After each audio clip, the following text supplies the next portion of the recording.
perhaps threatens to trigger a diplomatic showdown with China, or at least concern from China. Joining me now is CNN political commentator and Trump supporter Jeffrey Lord, CNN political analyst and USA Today columnist Kirsten Powers, and Democratic strategist Jonathan Ticini. Kirsten, what do you make of this phone call? Well, I think the biggest question is whether it was an accident or whether it was something that he did intentionally. Now, he has tweeted out that he received a phone call, and it was a phone call to congratulate him, and he took the phone call. You know, it was on his schedule today that he was going to meet with John Bolton, who's the former ambassador to the UN under George Bush, who wrote in the Wall Street Journal this year, basically talked about the ladders of escalation, diplomatic ladders of escalation with Taiwan, and ways that you could deal with China through basically antagonizing them, through inviting, for example, people from Taiwan to come to visit the State Department, and starting to sort of escalate in this way. So it's kind of interesting that he may have met with him today, and there are people that he is looking at for positions in administration who advocate this kind of behavior. So it's possible that it was that.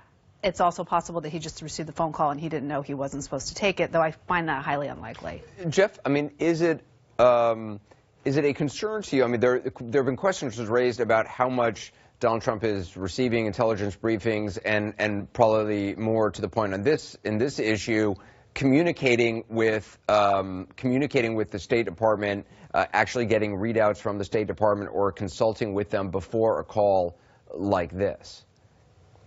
No, it's not a concern. I'm sure he's consulting with somebody there in his intelligence, group there that's surrounding him, General Flynn, et cetera.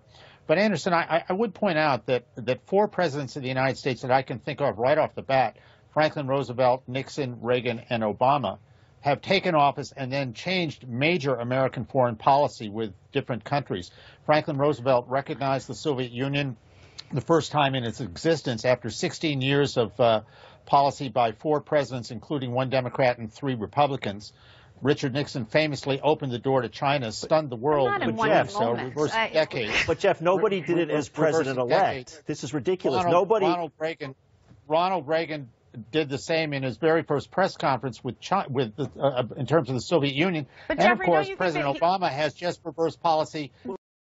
He discussed it with somebody first and maybe like met and heard, we're talking about 40 years of diplomacy, bipartisan, with Republican and Democrats. And normally what you would do is maybe have some meetings and talk to people and think this through, not just do a phone call. Are you suggesting? How do you know he hasn't? Well, Jeff, the latest reporting, I mean, officials from the State Department said that they've not been in touch with anyone from the transition regarding President-elect Trump for any of his phone calls. I understand that, but my point is... But does that... why doesn't... I guess my question is, why doesn't that concern you?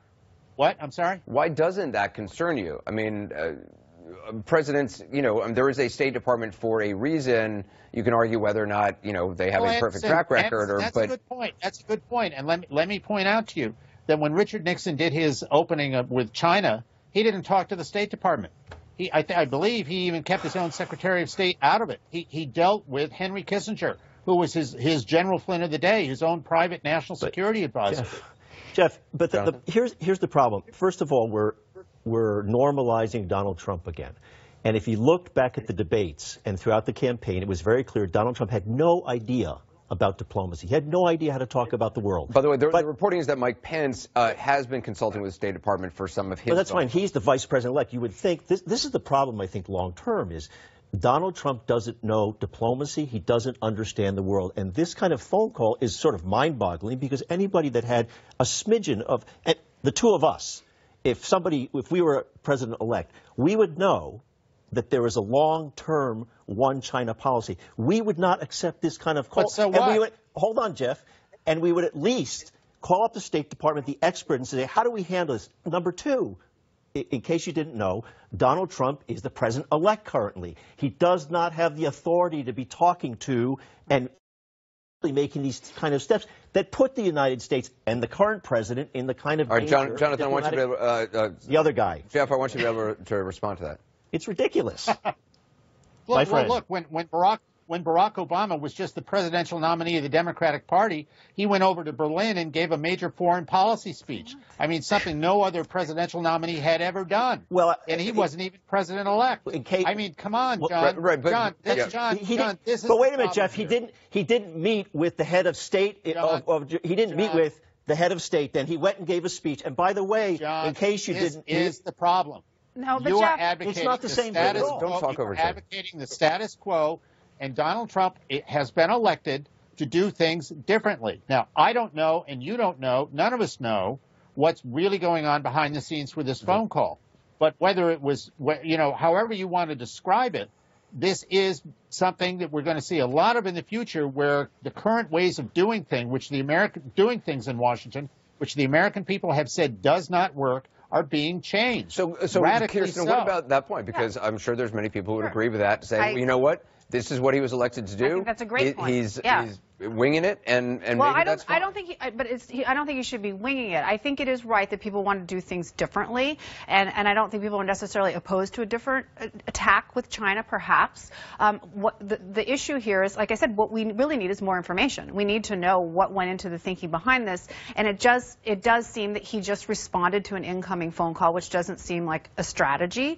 And there's a reason, Jeffrey, you were saying, so what? I mean, so what? Well, there's a reason the United States sided with China, right? I mean, it's one of the biggest markets in the entire world. We do business with them. And with no, but listen, with China and Taiwan, it's an either or. You either are doing business with China or you're doing business with Taiwan. China is not going to say, you just go do things with Taiwan, have a relationship with us. That's just not the way it's going to work. And they very likely will retaliate. Diplomacy does have some arcane rules. I agree that some of those are uncomfortable, Jeff, but any normal diplomat, any person running for elective office in the United States Senate understands these rules, and you can't just come in like a bull in a china shop and upset these things. It does take time. It does take some thought and process and talking to people. And this is the problem. The last point I'll make is this is the problem we have to face with Donald Trump. He's unprepared. He does not understand the world. And we have a man walking to the Oval Office that will tweet, will pick up phone calls, and not go through those kind of processes that can result in a shift, but should do so in a very thoughtful way.